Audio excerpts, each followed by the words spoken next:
Bu videoda sizlere Baykuş Evi'nin gizemlerinden bir tanesi olan Belos'un gizli yaşamından ve Hunter ile olan ilişkisinden bahsedeceğim. Ancak bu hikayeyi daha derinlemesine anlamak için Baykuş Evi'nin tüm hikayesi adlı videomu izlemende fayda var. Belos'un yani Philip'in hayatını onun zihin resimlerinden anlıyoruz. Bu hikayenin neredeyse tamamı bu resimlere gizli bir biçimde bölünmüş ve saklanmış durumda. Yine teorilerden oluşacak olan bu video büyük ölçüde mantıklı hikayelere dayandırılmıştır. Eğer sizin de bir fikriniz varsa bunu belirtmeyi unutmayın. Birinci resme baktığımızda Hunter'a benzeyen birinin küçük Belos ile vakit geçirdiğini görmekteyiz. Tereyağı yaptıklarını varsayarsak hayvancılık ile geçimlerini sağlamaktalar. İkinci resme baktığımızda ise insanların ellerinde dirgenler ile toplu bir biçimde heyecanlandıklarını görüyoruz. Philip'in 1600 yıllarından geldiğini günlükten bildiğimize göre insanların toplu bir biçimde cadı avına çıktıklarını varsayabiliriz. Küçük Belos ve Hunter bu gruba heyecanla dahil olmuş gibi. Üçüncü resimde ise Belos'un hayranlıkla Hunter'a baktığını görmekteyiz. Burada Hunter, Belos için bir maske yapmakta. Tahtadan yapılan maske 4. resimde tamamlanmış ve ikisi birlikte dirgenlerle birlikte büyüklerin arkasından gitmekteler. Bu resimde anladığımız iki şey var. İlk olarak Belos'un ve Hunter'ın cadı avından hoşlandıkları ve yetişkinleri örnek aldıkları. İkinci şey ise Belos'un sürekli olarak takmış olduğu maskenin Hunter tarafından yapıldığı. Ben teorik olarak Hunter'ın Belos'un ağabeyi olarak düşünmekteyim. Bu resimde ise cadı avı esnasında ikisinin bir cadıyla karşılaştığını ve elinde alevle onları cezbeden birini görüyoruz. Belos arkadan korku ve endişeyle bakarken Hunter'ın büyük bir hayranlıkla ona doğru yürüdüğünü görmekteyiz. Hunter sevinçle geçit kapısından geçmek için mezarlığın girişine koşmakta ve elini birinin tuttuğunu bariz bir biçimde belli olmakta. Belos ise maskesini takmış bir biçimde takip etmekte. Şimdi diğer resimlerde ise bir zaman kayması mevcut çünkü ikisinin büyüdüğünü görmekteyiz. Özellikle küçük Belos'un artık yetişkin olduğunu, elinde bir kitap tuttuğunu ve Kaynar Adalara uzaktan baktığını görmekteyiz. Bu resimde ise özellikle kızın elindeki palismana dikkat etmenizi istiyorum. Bu resimde Belos onlarla konuşmakta ve ikisi şaşkınlıkla Belos'a bakmakta. Bu resimde ise Belos'un palismanı parçalayarak onun büyüsünü emdiğini görüyoruz. Palismanın bir önceki resimdeki kızın olduğunu düşünmekteyim. İşin kötü tarafı büyücüler ölmüş olabilir. Belos'un tüm bu şeyleri yapmasının sebebini ise bu resimde anlıyoruz. Hikayeyi burada böldüğüm için üzgünüm. Sadece bu emeğimin karşılığı olarak videoyu beğenebilir, yorumlarda özellikle bu çizgi dizi hakkındaki fikirlerinizi belirtebilir, kanalıma hala abone değilsen de abone olabilirsin. Katıl üyelerine ayrıcalıklı olarak videomuzu ilk izleyerek beklemek zorunda olmadan erişebilirsin. Sohbet ve teoriler için ise Discord sunucuma gelmeyi unutma diyerek ben Masalcı Dede, kanalıma ve videoma hoş geldiniz. Hunter uzun süredir Kaynar Adalarda ve kendisine bir hayat kurmuş gibi durmakta. Ancak Belos öfke ve kıskançlıkla onlara bakıyor. Hunter'ın elini tuttuğu kadının hamile olduğu çok belli. İkisinin evlenmiş ve artık tamamıyla Kaynar Adalarda yaşadığı sonucuna varılabilir. Hunter büyük bir dehşetle Belos'a bakarken ilk başta kim olduğunu çıkartamamış ve ürkmüştür.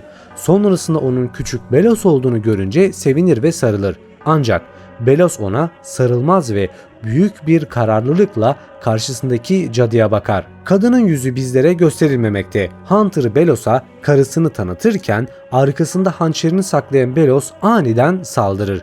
Büyük bir öfkeyle saldıran Belos, Hunter'ın anlamsız bakışları sakinleşmesi için konuşmaya çalıştığı görülmekte.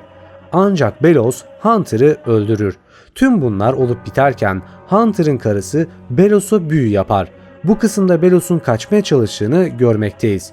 Belos palismanlardaki büyüyü tüketerek hem uzun yaşamaya çalışmış hem de onları yok edecek gücü elde etmeye çalışmaktadır. Bu kısımda iki farklı görüş var. Bunlardan ilki Belos'un palisman tüketmesinin ana nedeni güç kazanmak ve uzun yaşamak. Diğer görüş ise Hunter'ın karısının ona yapmış olduğu bir büyü yüzünden buna mecbur kalması. Ancak en büyük tahmin güç kazanım ve uzun yaşamak için. Sonrasında Belos'un vücuduna bir tür büyüyü kazıdığını görmekteyiz. Bu büyünün ne olduğunu bilmesek de bir sonraki resimlerde birçok detay görülmekte. Topraktan çıkan eller Belos'un klonladığı Hunter'lara ait olabilir. İşin üzücü kısmı masada bulunan kemikler benim tahminime göre Hunter'a ait olabilir. Onu yeniden canlandırmak için bedenini parçalamış ve toprağın altında bir nevi filizlenmesini beklermiş gibi bir hali var. Etrafında bulunan onlarca kitap ve araç gerecin onun yaşadığı ve sonrasındaki kalesi olacak yer gibi durmakta. Zaten Hunter'ın kopyalardan oluştuğunu bir mezarlıkta görmüştük. Burada ölen veya öldürülmüş Hunter'ların cesetleri bulunmakta. Bir başka teori ise Flapjack aslında geçmişte Hunter'ın eski palismanı olabilir. Onu canı pahasına koruması ve sonunda Hunter için ölmesi bu yüzdendir. Bir ek bilgi daha aslında Flapjack ve Cloudhorn ailesiyle ilgili. Sanırım cadı Cloudhorn soyundan geliyordu ve Cloudhorn ailesinin ilk üyesiydi. Hunter, palismanı tarafından seçilmesi Flapjack'in de kuş olması ile alakalıdır. Çünkü kuş palismanları Cloudhorn ailesi yapmaktadır. Onlar için bir tür gelenek olduğunu varsayarsak bu oldukça mantıklı bir teori oluşturmakta. 5 yıl sonra Belos'un hırsları onu Titan'ın kanını edinme umuduyla Tutulma Gölü'ne geri götürdü. Philip bu görevde kendisine yardımcı olmak için kaynayan adaların yerel sakinlerinin hizmetini yalnızca aptal kanı olarak bilinen ve varlığı çürüyen ve dengesiz bir damar anlamına gelen benzer bir maddenin ortaya çıkarılmasıyla sonuçlanan bir arayış için kullandı. Daha sonra Titan'ın kanını aldı. Philip ve yol arkadaşlarının geçtiği damar çöktü ve söz konusu yoldaşların muhtemelen Belos'un müdahalesinin bir sonucu olarak içeride yok olmasına neden oldu. Zaman geçtikçe Philip kaynayan adalar sakinlerini öldürme hedefinde kendisine yardım etmesi için aradığı koleksiyoncu olarak bilinen güçlü tanrı benzeri varlığı öğrenmeye başladı. Ancak onları bulmak için gereken eşyalardan bir tanesi de Titan'ın kafatasının içinde saklanan gizemli bir tabletti.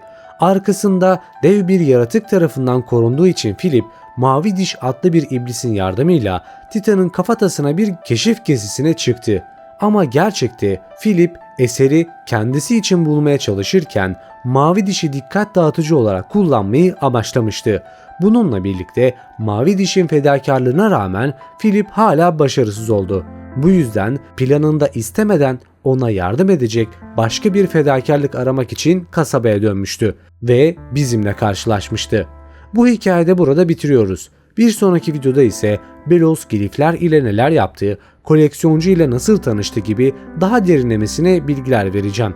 Eğer sizin de eklemek istediğiniz bu konudaki fikirleriniz veya teorileriniz varsa hem yorumlarda hem de Discord sunucumda bekliyorum. Eğer buraya kadar izlediysen de videoyu beğenmişsin demektir. Kanalıma abone olabilir, yorumlarda fikirlerini belirtebilir ve videoyu beğenerek bize destek olabilirsin. Bir sonraki videoda görüşmek üzere. Kendinize iyi bakın, hoşça kalın.